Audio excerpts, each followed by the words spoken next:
Josh, making your first opening day start since 2007, you going to allow yourself maybe even a second to kind of soak it in when you walk out onto the field on Sunday?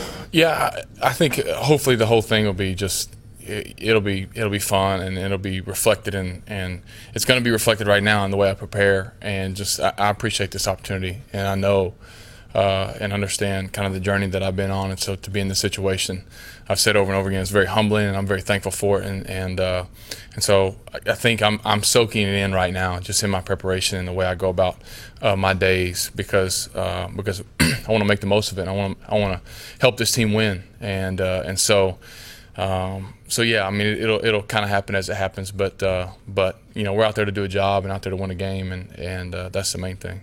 Josh, you've always been a very good athlete. I mean, how much athleticism do you think you've lost over the years? I don't know. I don't know, because you know, it's not like it's not like your car where you can look and see the gas is low. I mean, it's just I feel good. I feel like I can do the same things I've done. I don't know. I look at tape and I try to look at it with an honest eye and say, hey, do I look different? And you know, I feel okay. I feel like I seem the same. So I don't know if that means I've lost anything or not. I just kind of, you know, try to continue to do and play, you know, the way that I've played, and you know, let it sort itself out that way. You can still do a 360 dunk. Does that tell you something? I guess. I mean, it you know, I don't know. It was just last summer you did it, right? Charity basketball game? Yeah.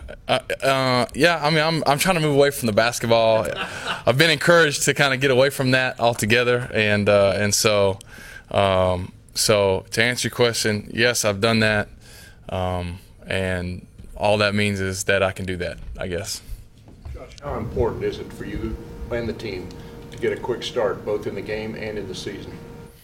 Oh, it's very important. I think it's important for every team in the league. All 32 teams want to have a quick start. They want to get off to a good start, and we're no different. We understand, you know, something that Lovey's preaching is we want to win the home games, man. Got to win the home games and have a home field advantage, and so the fans are important to us, getting them behind us and with us, and we know part of that is winning early. And winning games early and giving them somebody they can get behind, so that we can build and we can make Raymond James a tough place to play. And so getting off to a quick start and winning games early will have added value because of that. And so it's certainly something we want to do. Jeff, what kind of impact has Jeff Tedford's absence had on you, the whole offensive preparation this week? Yeah, it's been an adjustment. You know, because obviously you have one guy that's leading the offense the whole spring and summer, and now you take him out of there, you move him from the situation, and so there's going to be some adjustments, but the coaches have done an outstanding job of kind of pulling the weight and picking up, you know, where they needed to, and coming together and being able to present us with a plan and all those things, and so it's a hats off to those guys. We certainly miss Jeff and you know, wish him the best and hope that, you know, things, you know, improve quickly and all that, and we'll just, you know, whenever he's back, and we'll be excited about that. But for now, the coaches have done a great job of picking up the slack. Can you just quickly reflect on your journey to here, because it's been a little scattered? Yeah, so I don't know if I can quickly reflect on it, but it has been scattered, and it's been, I think, you know, I think every person can look at their life and it's different. Everybody's journey is a little scattered. I think they can take pieces and things that they've gone through and reflect on those, and I certainly do the same thing. I look at the places that I've been and played, and the coaches that I've played for, and the players that I've gotten to play with, and then my family's journey through that, and it's all helped build me, you know, to be a better man, a better person, and a husband and a father, and all those things. And so in those moments, they're tough, and it's certainly not something that I would want for anybody, but at the same time, when you come out the other side of it, I just feel feel like you see the reasoning behind it. I feel like I understand, why I went through that and the benefits it gave me as a person, as a man. What is the one element of this offense that's crucial for you guys to have success and for this offense to really click this season? Well, yeah, I think you'd have to start with just protecting the football. I mean, that's the on offense. That's one of the main elements. We got to protect the football, and especially with the way that Lovey wants to do things, that's first and foremost, and then our balance. I think that's the other. If you kind of take protecting the football as a given, then I would say our balance, our capacity to run and throw the football effectively, and so that when we find ourselves in a game where we need to run the ball, we can turn around and we can give it to Doug and Bobby and those guys and pound it and feel good about that. And when we find ourselves in a game where they're going to take that away, we can get it outside to Mike and to Vincent and to Austin and move the ball around that way. And so I think that's critical for us, is to be balanced and to be effective in both of those, and not necessarily be so focused on one or the other, but to be able to have both of them as a weapon. What are your thoughts about Carolina's defensive line, the challenge they'll present this weekend? They're probably as good as a group as you'll see. I mean, they're well put together.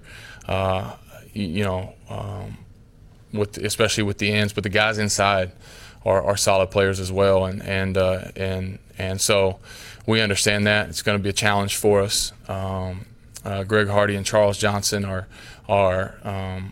two of the best or better defensive ends in the league, and so we understand what's ahead of us with this front seven, and you talk about those four, and then you talk about the guys behind them, especially with Kuechly and Davis. Just the athleticism that they have up front is I think something that every defense covets. You want to be able to play like those guys play, and so we'll have our hands full. Jeff, Tom Brady was very vocal in his disappointment when Logan Mankins was traded. Have you seen, just even in the last week, some of those reasons why he would have been so upset? I was just about to say that. I see why. Logan is first class. He's a pro. He inserted in the first day, and he was on top of everything with minimal kind of study time or preparation time relative to the rest of us, and man, he's been awesome. So I understand Tom's frustration. I would understand anybody's frustration when you take a guy like Logan off your team or away from your franchise, because he brings so much. Not only with how impressive he was on the field, but just his presence, his work ethic, and the way he approaches the game. Judge, at this stage of your career, how would you assess your ability to get out of the pocket, make plays with your legs, and extend plays when the original play breaks down in front of you? We'll see. We'll see. I hope to assess it and look at it and feel like I can do the same things I've done, and again, different, and kind of part of my journey is that I've not spent every year taking every snap, and so some of the guys, and neat thing about the league right now is we have so many guys, especially you start talking about Tom and Peyton and Drew and the guys and Phillip and the guys that are playing at a very, very high level are older guys, in the mid-30s or older, and so, but those guys they've taken every snap. So for me, I feel like if there is a difference, it's that I've not taken the poundings of that over the course of my career, and so hopefully, and I feel like it does lend to my maybe being able to do some of the same things I've done earlier in my career. So much made of the Duncaneers in the preseason and even in the offseason. We really haven't seen, obviously, you guys talked about this, not the offense and the way it's going to be. How excited are you to put that on display finally for the fans to see and maybe throw some of those jump balls to these big guys? Yeah, whatever it dictates, us moving the ball, that's what we'll do. We're certainly excited about not having to be kind of cryptic about it anymore, and we can just lay it out there. But we feel like we're best thing about week 1 is that you do this in preseason 3 a little bit, but you're really putting a good game plan together where you're intent on executing these plays at a high level. You're going to go out and practice them. You're studying this tape over and over again, and so that's the fun part, is you really feel like to the full extent, because even in preseason 3 you prepare for that team, but you don't necessarily unleash everything that you do. And so we know that we can go into this game planning and getting ready without having to hold things back, and that's a good thing. And certainly, being able to get balls up to Mike and Vince is you hope that it's part of any offense that has a couple of guys that are over 6'4" playing receiver. Anything else? Nice shot. No problem, guys.